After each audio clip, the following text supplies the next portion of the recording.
Welcome to the Detroit Lions Morning Rounds podcast. I'm Jimmy Liao, University of Michigan Medical School graduate. So let's talk about what's happened with the Titans and the Texans the past few days regarding COVID. Now, as a reminder, I have no insider information. I have no access to the raw data. So all my information is collated from various reports from the NFL and reporters. So let's go over the timeline with the Titans. On Sunday, the Titans played the Vikings. Apparently, all COVID tests were negative prior to the game. On Monday morning, PCR tests were done on both teams. The Titans had 3 positive tests of players and 5 staff members who were positive. Now, the staff to player ratio is about 2-to-1 overall. So this is not some kind of anomaly with more staff testing positive than players.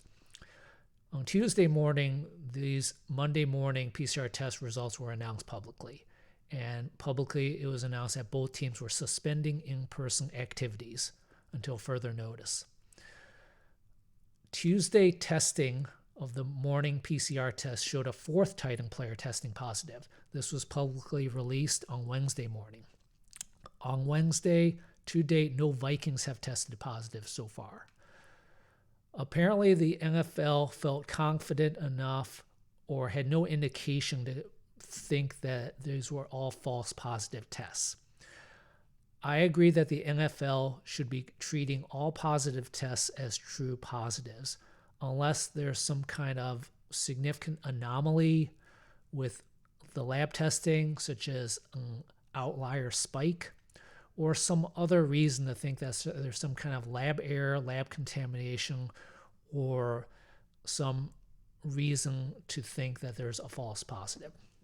Now, there was the famous false positive incident a few weeks ago where there were 77 positive tests showing up at one New Jersey lab, which was an indicator of possibly an anomalous spike. There's no indication that this should be the case here with only 8 positive tests on Monday morning. That would be consistent with a simple outbreak of COVID. Nothing really suspicious there. So let's talk about the NFL current protocol for positive tests. If the virus test is positive and the individual has no symptoms, they can return if 2 consecutive negative PCR tests are performed, separated by 24 hours. So what does this mean as far as being able to play? If you test negative on Friday and negative on Saturday, you can play on a Sunday game. If you test Friday positive, Saturday negative, if you still require another PCR test on Sunday morning, then you're not going to be able to play on Sunday. However, the NFL potentially could use the POC test, which is the rapid test, Sunday morning. And if that came back negative, the NFL may be able to use that to play on Sunday. The POC rapid test is not thought to be as accurate as the PCR test. However, this is all gray area stuff.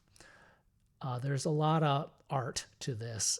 So if the NFL wanted to get a player ready to play on Sunday, they potentially could use the POC test Sunday morning. Now let's talk about what's the fallout here with the games. The Steelers-Titans game coming up this week has been postponed. It was initially scheduled to be on Sunday. They're planning on moving it to Monday or Tuesday. Interestingly, the last Tuesday game in the NFL was December 2010 due to a Minnesota blizzard. Now, moving the game a day or 2 or more does allow the NFL more time to determine if other players have become infected and are going to convert to positive tests.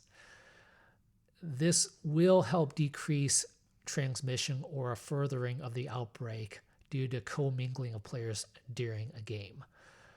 The incubation period for COVID, which is the time from exposure to development of symptoms, is considered to be around 2 to 14 days.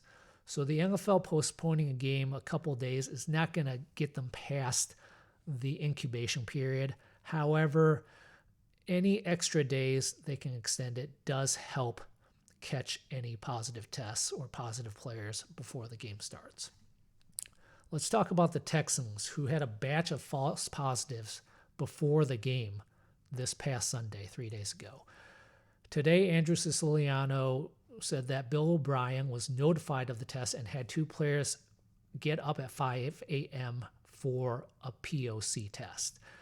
So apparently the retests were done Sunday morning before the game. Now, I'm curious about the whole timeline of this. I'm assuming the PCR test on Saturday morning was reported as positive. Now, in order for the NFL to deem these as false positives, they rerun the original sample as well as a POC test. If both of those are negative, it's considered a false positive. Now, whether the NFL should consider these false positives is up for debate, as I would want to know if a rerun of the original sample is as accurate as the first run of the sample. Again, the false negative rate is considered to be much higher than the false positive rate. The false negative rate could be 30% or even higher.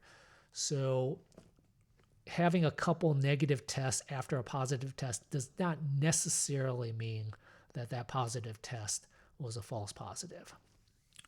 So I am curious why the Texans were considered to be a false positive when currently the Titans situation is not considered to be a false positive. It'd be helpful to have all the raw data. Maybe we'll get more information about this later. So that's my quick take on the Titans situation. Overall, I feel like the NFL is handling things appropriately and conservatively by limiting and suspending in-person activities until further notice and continuing to test daily. Again, realizing that the false negative rate is considered to be pretty high, so there could be players out there with COVID but are testing negative. But by keeping everybody separate, hopefully the players can clear their infection before any further outbreak develops. That's the idea anyway. And postponing the game for a day or two, the Titans and Steelers game, is a good idea. Hopefully allowing players to clear the infection out of their system, as well as to catch players that may be positive before the game starts. Thanks for listening. Leave any questions, comments, disagreements, ratings, reviews on YouTube or on my Twitter at Jimmy Liao MD.